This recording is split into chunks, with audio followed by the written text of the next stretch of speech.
अस्सलाम वालेकुम, it's me Faiza Malik और आप देख रहे हैं मेरा ऑफिशियल यूट्यूब चैनल। कुछ खबरें जो कि सऊदी अरब से आ रही हैं उस पर हम बात करेंगे, लेकिन उससे पहले हदीस है सही बुखारी की, वो मैं आपके साथ शेयर करना चाहूँगी। सही बुखारी की हदीस है 7059 और चैप्टर नंबर है 94, बुक है 92। मुख्तलिफ हवालों से ये हदीस जो है इकट्ठी की गई है। उन्होंने बयान किया, नबी करीम सल्लल्लाहु अलैहि वसल्लम नींद से बेदार हुए तो आप सल्लल्लाहु अलैहि वसल्लम का चेहरा सुर्ख था और आप सल्लल्लाहु अलैहि वसल्लम फरमा रहे थे, अल्लाह के सिवा कोई माबूद नहीं। अरबों की तबाही उस बला से होगी जो करीब आ लगी है। आज याजूज माजूज की दीवार से इतना सुराख हो गया और सुफियान ने 90 या 100 के अदद के लिए उंगली बांधी। पूछा गया, क्या हम उसके बावजूद हलाक हो जाएंगे कि हम में सालिहीन भी होंगे? फरमाया, हाँ, जब बुराई बढ़ जाएगी तो ऐसा ही होगा।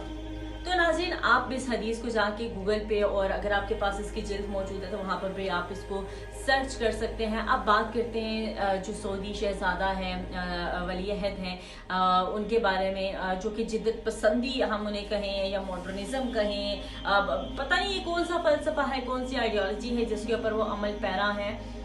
आपने सऊदी अरब का जो चेंज है उसको आपने देखा भी है और उनका ये कहना है कि भाई 2030 तक सऊदी अरब जो है वो बिल्कुल चेंज होगा और एक नया सऊदी अरब जो है वो सामने आएगा। अब वो किस तरह का सऊदी अरब सामने लाना चाह रहे हैं या वो कौन सा सऊदी अरब होगा, आई डोंट नो।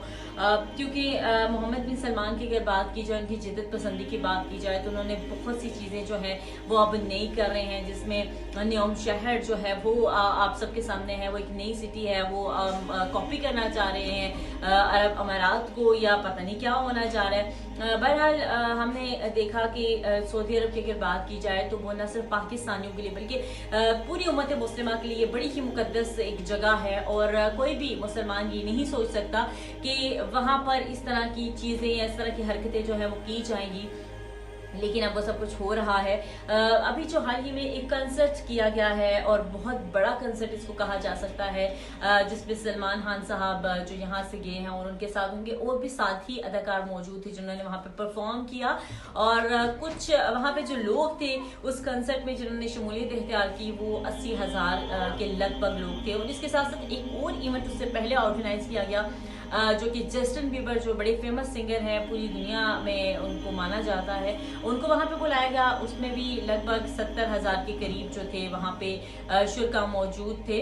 और उसके साथ साथ अब जिस तरह से हम देख रहे हैं कि सऊदी अरब एक मॉडर्न सऊदी अरब बनने जा रहा है, 2030 का एक टाइम जो है वो दिया गया है कि 2030 में हम इसको बिल्कुल चेंज कर लेंगे। लेकिन एक तरफ मॉडर्निज्म और दूसरी तरफ तमाम जितनी भी तबलीगी जमातें हैं उन पर जो है वो पाबंदी लगा दी गई है। और यहाँ तक ही नहीं, पाबंदी सिर्फ यहाँ तक ही नहीं कि उन पर पाबंदी लगा दी गई है और ये भी कहा गया है कि जो तबलीगी जमात जिसका ताल्लुक बरासगीर से है, मतलब पाकिस्तान, इंडिया और बांग्लादेश के जितने मुसलमान हैं उनके तरफ उनका ये इशारा है और ये कहा है कि इनके ऊपर पाबंदी लगाने का जो मकसद है, जो लॉजिक उन्होंने बताया, वो लॉजिक सिर्फ इतना सा है कि जनाब दुनिया में जितनी भी दहशत गर्दी हो रही है, दहशत गर्दी को प्रमोट करने के लिए तबलीगी जमातें जो है वो काम कर रही हैं, तो इन्हें हमें रोकना होगा।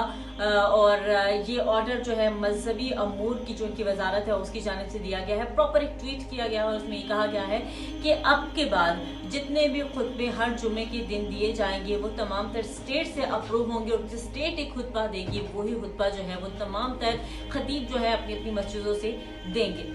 अब आप मुझे ये बताएं नाज़रीन कि आपकी क्या राय है कि क्या इस तरह से होना चाहिए? और एक तो तबलीगी जमात पे पाबंदी, दूसरी तरफ कॉन्सेप्ट और सऊदी अरब की जो एक चेंज आ रहा है, इसको आप किस तरह से देख रहे हैं? आपके ख्याल में ये सब क्या होने जा रहा है? क्योंकि अगर हम इसराइल और ईरान की बात करें तो वहाँ पर भी कुछ चीज़ें जो है वो अभी नहीं होने जा रही हैं और इसराइल जो है बाकायदा तौर पर ईरान के ऊपर जंग के लिए भी तैयार है। तो ये तबाही हमें किस तरफ लेके जाएगी? आपका क्या राय है? आप हमें अपनी कीमती राय से आगाह कीजिएगा। दीजिए इजाज़त।